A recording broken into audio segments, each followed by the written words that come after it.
পরিণতি ভয়ঙ্কর, অনিশ্চিত একটা যাত্রা। এবং আপনার আনচার্টার্ড টেরিটরিতে একটা জাহাজ যখন ঢুকে যায়, তখন কিন্তু ভয়ঙ্কর একটি পরিস্থিতি পরিবেশের মধ্য দিয়ে তাকে নেভিগেট করতে হয়। আমরা কর্তার ইচ্ছায় কর্ম করেছেন, কতগুলো ইউনিভার্সাল প্রিন্সিপাল আছে তার উপর ভিত্তি করে তাকে বক্তব্য রাখতে হয়েছে। আপনি গণতন্ত্রের নতুন সংজ্ঞা তো দিতে পারেন না আইয়ুব খানের মতো, এবং হঠাৎ করে প্রভু নয় বন্ধু এই ধরনের জিগিরও তুলতে পারেন। একটি অবাধ সুষ্ঠু নিরপেক্ষ নির্বাচন যদি আপনি দাবি করেন, উপহার দেবেন, তাহলে আপনাকে সেটি ইনক্লুসিভ সকল অর্থেই করতে হবে। এটা সায়েন্স সিস্টেম তো আমরা দেখতেই পাচ্ছি বিভিন্ন জায়গায়, এই ঝটিকা মিছিল থেকে শুরু করে অ্যাসার্ট করবার যে চেষ্টা। আপনি জানেন যে ফলকার টুর্ক জাতিসংঘের মানবাধিকার কমিশনের কমিশনার, আর তিনি গতকালকে সুইজারল্যান্ডে একটা জাতিসংঘের মানবাধিকার বিষয়ক হাই কমিশনের অধিবেশনে তিনি বিস্তর কথা বলেছেন বাংলাদেশ নিয়ে, এবং তিনি স্পষ্ট করে বলেছেন রাজনৈতিক দল নিষিদ্ধের বিরুদ্ধে তার অবস্থান। এবং তিনি ইউনূস সাহেবকে বারবার বলেছিলেন এরকম কোনো কর্মকাণ্ড, কোনো আইন সংশোধন যেন না করা হয়। তারপরও সরকার এগুলো করলো।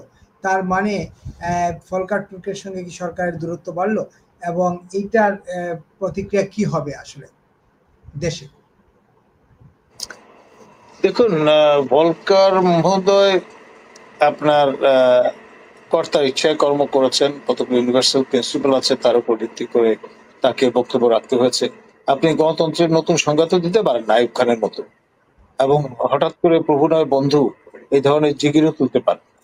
আপনার ইউনিভার্সাল অ্যাডাল্ট ফ্র্যাঞ্চাইজ সেটি নিশ্চিত করতে হবে, ভোটের গোপনীয়তা এনশিওর করতে হবে, এবং একটি অবাধ সুষ্ঠু নিরপেক্ষ নির্বাচন যদি আপনি দাবি করেন, উপহার দেবেন, তাহলে আপনাকে সেটি ইনক্লুসিভ সকল অর্থেই করতে হবে। দল অর্থেও করতে হবে, আবার সেদিক থেকে চিন্তা করলে ইলেকটোরেট অর্থেও করতে হবে। সুতরাং ভিন্ন চশমা ব্যবহার করে এক এক সময় এক এক রকমের বক্তব্য দেওয়াটা খুব একটা বিজ্ঞজনচিত কাজ বলে আমি মনে করি না।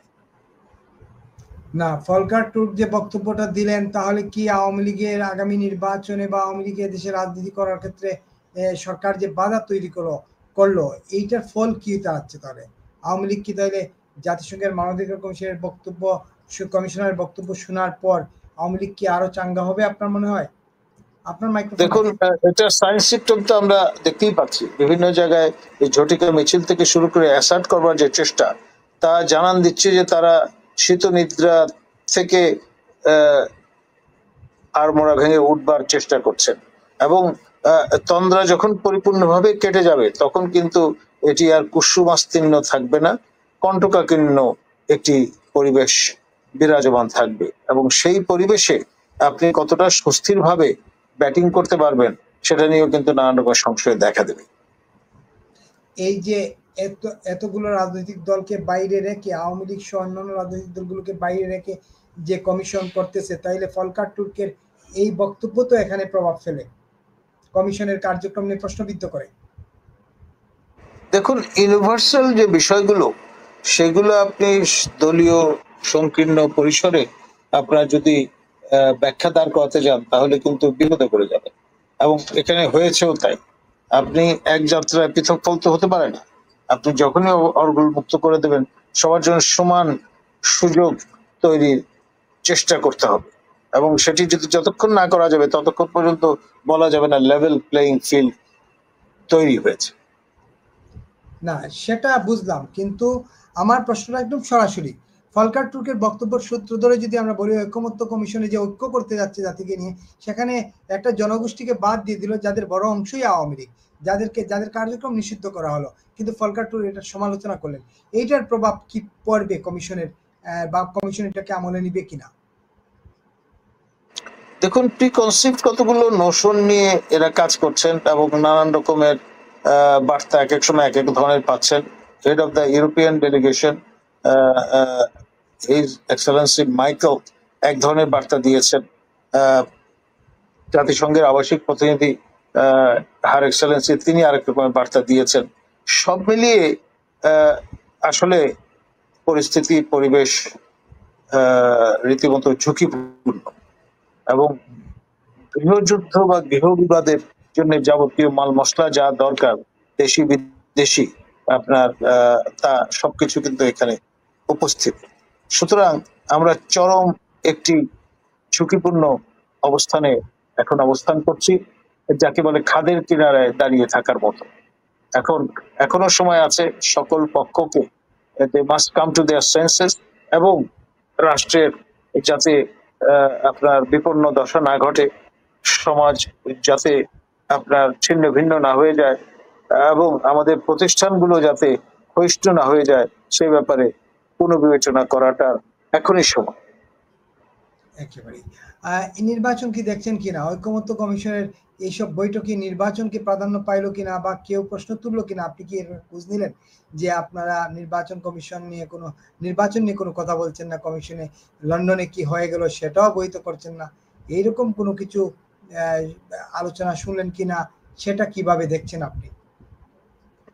দেখুন, পুরো বিষয়টাই গোলমেলে এবং গোজামেলে। সুতরাং এখানে স্পষ্টতার অভাব আছে, ট্রান্সপারেন্সির অভাব আছে, এবং আপনার অ্যাকাউন্টেবিলিটি যেখানে নেই সেখানে ট্রান্সপারেন্সির বিষয়টা হেজি হবে, এটাই স্বাভাবিক, এবং তাই হচ্ছে। সুতরাং এটাতে অবাক হওয়ার কিছু নেই, এবং এটাতে আর যাই হোক শুভ ফল লাভ ঘটবে না। অনেকেই বলছেন এই ঐকমত্য কমিশন আসলে একটা নাটক, জাস্ট নাটক করে সময় ক্ষেপণ করা, সময়কে ডিলে করা। আপনি কি সেরকম দেখেন কিনা? দেখুন, আমি এতটা হালকা করে বিষয়টা দেখতে চাই না। আমি মনে করি এটা একটা মেটিকুলাস ডিজাইনের ফল, এবং এর জন্য কনসিকুয়েন্স কি দাঁড়াবে সেইটি সবাইকে, কিন্তু সবার জীবনকে স্পর্শ করবে। সুতরাং আহ্লাদিত হবার, আমোদিত হওয়ার কোনো সুযোগ আছে বলে আমি মনে করি। তো নির্বাচন দেখছেন কিনা? এটা আমি আগেও বলেছি, এখনো আবার রিইটারেট করবো, it's like chasing the Simmel, অর্থাৎ মরীচিকার পেছনে ধাবমান হওয়ার সামনে। তার মানে নির্বাচন দেখছেন না, তাহলে পরিণতি কি বাংলাদেশের? পরিণতি ভয়ঙ্কর, অনিশ্চিত একটা যাত্রা, এবং আপনার আনচার্টার টেরিটরিতে একটা জাহাজ যখন ঢুকে যায়, তখন কিন্তু ভয়ঙ্কর একটি পরিস্থিতি, পরিবেশের মধ্য দিয়ে তাকে নেভিগেট করতে হয়। আমরা সেরকম একটি জায়গায় এসে উপস্থিত হচ্ছি। এখান থেকে উত্তরণের উপায় কি? উত্তরণের উপায় থাকলেও নাশনে ধর্মের কাহিনী বলে একটা কথা আছে না? রাইট, চূড়ান্ত আসনে আপনি ধর্মের কাহিনী। যদি সুচিন্তিত ভাবে আপনার খাদের মধ্যে নিয়ে সবাইকে নিয়ে একসঙ্গে পড়তে চান, তাহলে আপনার তো সমস্যা নেই, কারণ অনেকেরই বিদেশি পাসপোর্ট আছে, তারা উড়াল দিয়ে চলে যেতে পারবেন, এবং আপনার যথারীতি পুরো সমগ্র জাতিকে আপনার প্রপাত ধ্বনিতল করে যদি দিয়ে ফেলেন, তাহলে আপনি তো আপনার তো নাগাল পাওয়া গেল না, কিন্তু বাকি সবাই তো ক্ষতিগ্রস্ত হবে।